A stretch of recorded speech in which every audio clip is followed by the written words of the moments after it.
আসসালামু আলাইকুম, সবাই কেমন আছেন? আশা করছি ভালো আছেন। আজকে আমি আপনাদের সাথে একটা চিকেনের আইটেম শেয়ার করব। সহজ এবং অল্প উপকরণে ইফতারের জন্য চিকেন পিঠা বানাবো। তার জন্য ছোট 2 টুকরা মুরগির মাংস আর কয়েক টুকরা আলু সিদ্ধ করে নিচ্ছি।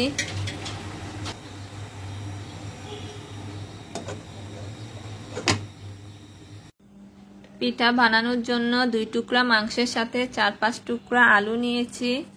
তার সাথে পরিমাণ মতো লবণ মিশিয়ে দিব। প্রথমে মাংস এবং আলুর টুকরোগুলো এভাবে ভালোভাবে ভেঙে নিতে হবে।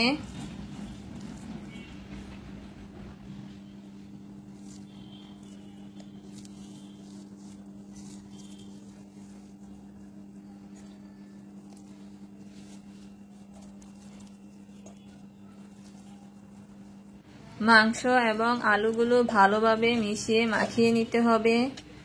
তারপর এগুলোর সাথে দিয়ে দিব গ্রেট করে রাখা কিছু গাজর। তারপর দিয়ে দিব পেঁয়াজ, ধনিয়া পাতা কুচি, জিরার গুঁড়া, দারুচিনি গুঁড়া, মশলা। আপনারা চাইলে আপনাদের পছন্দ মতো যে কোনো মশলা দিয়ে মাখিয়ে নিতে পারেন।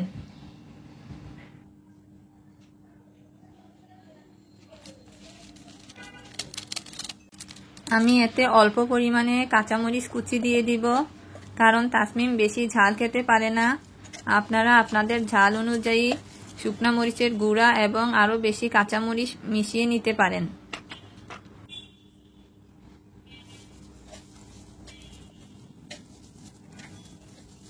ভালোভাবে মাখানোর পর আমি এখন এগুলাকে এভাবে বানিয়ে নিচ্ছি। আপনারা আপনাদের পছন্দ অনুযায়ী যে কোনো সাইজের বানিয়ে নিতে পারেন। আমি সবগুলোকে এভাবে বানিয়ে নিয়েছি। তারপর এগুলা ডিপ ফ্রিজে রেখে দিব। 1 থেকে 2 ঘন্টা পর শক্ত হয়ে গেলে তারপর বের করতে হবে। আপনারা চাইলে আরও বেশি করে বানিয়ে এভাবে ফ্রিজে রেখে সংরক্ষণ করে রাখতে পারেন। যখন খুশি বের করে পিঠা ভাজতে পারবেন। এগুলা শক্ত হয়ে গিয়েছে। এখন একটা আটার ব্যাটার মাখিয়ে নিতে হবে। তার জন্য আমি কিছু আটার সাথে পরিমাণ মতো লবণ মিশিয়ে নিচ্ছি। সাথে অল্প অল্প করে পানি মিশিয়ে একটা পাতলা ব্যাটার বানিয়ে নিব।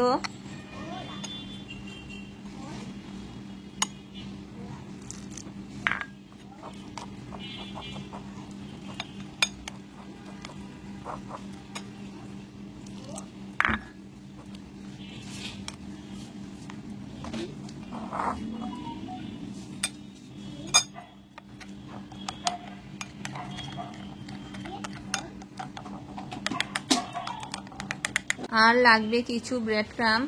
তার জন্য আমি 2 পিস পাউরুটি নিয়ে ব্লেন্ডারে এভাবে ব্রেড ক্রাম্ব বানিয়ে নিব।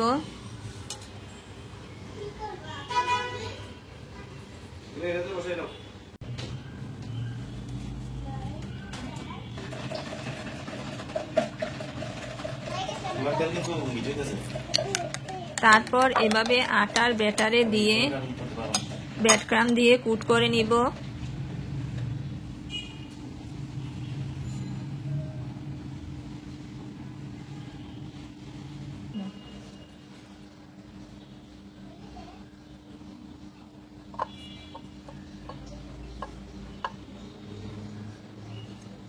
আমি এভাবে ব্রেড ক্রাম্ব দিয়ে সবগুলো কুট করে নিচ্ছি।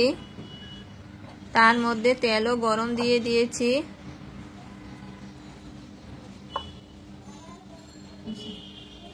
সবগুলো বানানোর পর গরম তেলে দিয়ে এভাবে ভাজতে হবে।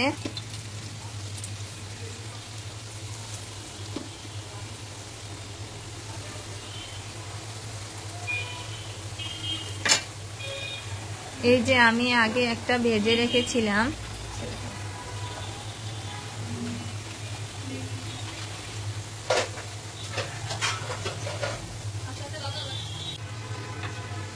এভাবে উল্টিয়ে পাল্টিয়ে ভালোভাবে ভেজে নিতে হবে। আপনারাও এভাবে বাসায় ট্রাই করতে পারেন। আশা করছি ভালো লাগবে।